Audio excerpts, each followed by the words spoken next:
युधिष्ठिर के पूछने पर वेद व्यास जी कहने लगे, कृष्ण पक्ष और शुक्ल पक्ष दोनों पक्षों की एकादशियों में अन्न खाना वर्जित है। द्वादशी के दिन स्नान करके पवित्र हो और फूलों से भगवान केशव की पूजा करें। फिर नित्य कर्म समाप्त होने के पश्चात पहले ब्राह्मणों को भोजन देकर अंत में स्वयं भोजन करें।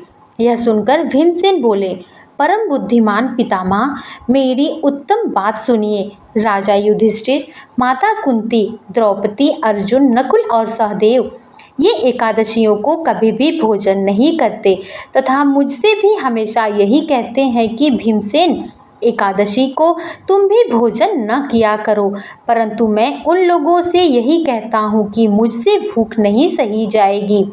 भीमसेन की बात सुनकर व्यास जी ने कहा, यदि तुम नरक को दूषित समझते हो और तुम्हें स्वर्गलोक की प्राप्ति अभिष्ट है और तो दोनों एकादशियों को भोजन नहीं किया करो। भीमसेन बोले, महाबुद्धिमान पितामह, मैं आपके सामने सच कहता हूँ, मुझसे एक बार भोजन करके भी व्रत नहीं किया जा सकता, तो फिर उपवास करके मैं कैसे रह सकता हूँ। मेरे उदय में वृक नामक अग्नि प्रज्वलित रहती है, अतः मैं जब से बहुत ज़्यादा भोजन ना करूँ तब से यह शांत नहीं होती। इसलिए महामुनि, मैं पूरे वर्ष भर में केवल एक ही उपवास कर सकता हूँ, जिससे स्वर्ग की प्राप्ति सुलभ हो तथा जिसके करने से मैं कल्याण का भागी हो सकूँ। ऐसा कोई व्रत निश्चय करके बतलाइए, मैं उसका यथोचित रूप से पालन करूंगा। व्यास जी ने कहा, भीम, जिस माह में सूर्य वृक राशि पर हो या मिथुन राशि पर शुक्ल पक्ष में जो एकादशी हो, उसका यत्नपूर्वक निर्जल व्रत करो। केवल कुल्ला या आचमन करने के लिए मुख में जल डाल सकते हो, उसको छोड़कर किसी प्रकार का जल विद्वान पुरुष मुख में ना डाले, अन्यथा व्रत भंग हो जाएगा।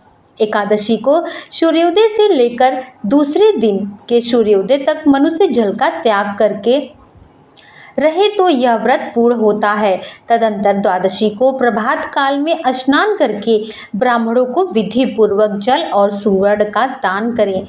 इस प्रकार सब कार्य पूर्ण करके जितेंद्रियों पुरुष ब्राह्मणों के साथ भोजन करें। वर्ष भर में जितनी एकादशियां होती हैं, उन सब का फल निर्जला एकादशी के पालन मात्र से मनुष्य प्राप्त कर सकता है, इसमें तनिक भी संदेह नहीं है। शंख चक्र और गदा धारण करने वाले भगवान केशव ने मुझसे कहा है कि यदि मानव सबको छोड़कर एकमात्र मेरी शरण में आ जाए और एकादशी को निराहार रहे तो वह सब पापों से छूट जाएगा। एकादशी व्रत करने वाले पुरुष के पास विशालकाय, विकराल आकृति और काले रंग वाले दंड पाशधारी भयंकर यमदूत नहीं आते हैं। अंतकाल में पीतांबरधारी सौम्य स्वभाव वाले, हाथ में सुदर्शन धारण करने वाले और मन के समान वेगशाली विष्णुदूत आखिरी इस वैष्णव पुरुष को भगवान विष्णु के धाम में ले जाते हैं। अतः निर्जला एकादशी को पूर्ण यत्न करके उपवास और हरि का पूजन करो। स्त्री हो या पुरुष, यदि उसने मेरु पर्वत के बराबर भी महापाप किया हो तो वह इस एकादशी व्रत के प्रभाव से भस्म हो जाता है। जो मनुष्य उस दिन जल के नियम का पालन करता है, वह पुण्य का भागीदारी होता है। उसे एक एक पहर में कोटि कोटि स्वर्ण मुद्रा दान करने का फल प्राप्त होता है। मनुष्य निर्जला एकादशी के दिन स्नान, दान, जप, होम आदि जो कुछ भी करता है वह सब अक्षय होता है।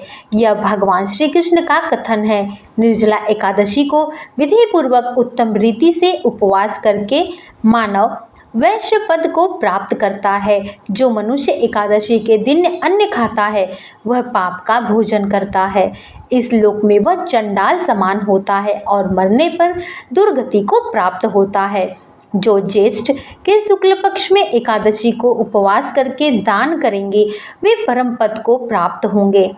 उन्होंने एकादशी को उपवास किया है वे ब्रह्म हत्यारे, शराबी, चोर तथा गुरुद्रोह होने पर भी सब पातकों से मुक्त हो जाते हैं।